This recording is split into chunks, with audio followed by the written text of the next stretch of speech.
Starting off on this problem, our big thing is we don't want to get intimidated by what's all going on. We want to focus on our first step.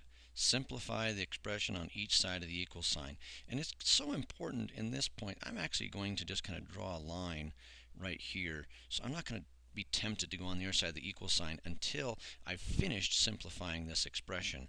So I'm going to take and look at the parentheses and say I must resolve my parentheses first. So I'm going to distribute my 2.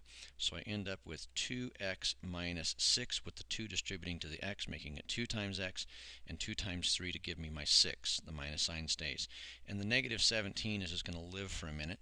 And we need to recognize right now this is not simplified because I have two constant terms and I need to continue the process. So I get 2x minus 23, and I'm simplified to that point. So at that point I'm going to say, well, let's bring the equal sign back in.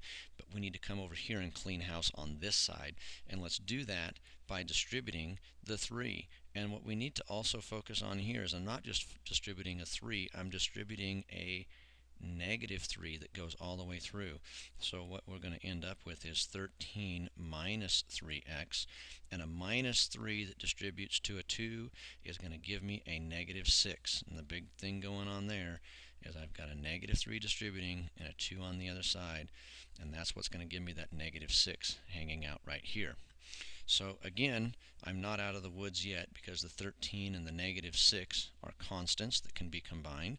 So I'm not simplified on that side. The negative 3x is going to be okay, and 13 minus 6 is going to give me a plus 7. Now we need to use our addition property to isolate the variable. We're on to step 2. I want to isolate my x variable to the left to make things easy on myself. So I'm going to add 3x to both sides because I want to get rid of the minus 3x and get it to the other side. How I do that is adding 3x to make it disappear from this side of the equation. So that means the constant term on this side needs to go to the other side. So I'm going to add 23 to this side, which means I have to add 23 over here. So with that said, it's time to do our math. 2x plus 3x makes 5x. Negative 23 plus 23 makes 0, which is my goal of getting the constant term removed.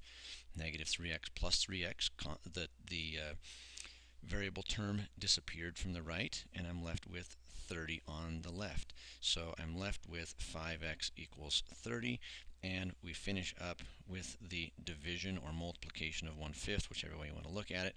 The key goal here is I want to use multiplication property to create a coefficient of 1. If I divide both sides by 5 and I make that happen, 5 divided by 5 makes 1. So I will end up with x equals 6. And once again, we can plug it back into the original equation and check our answer.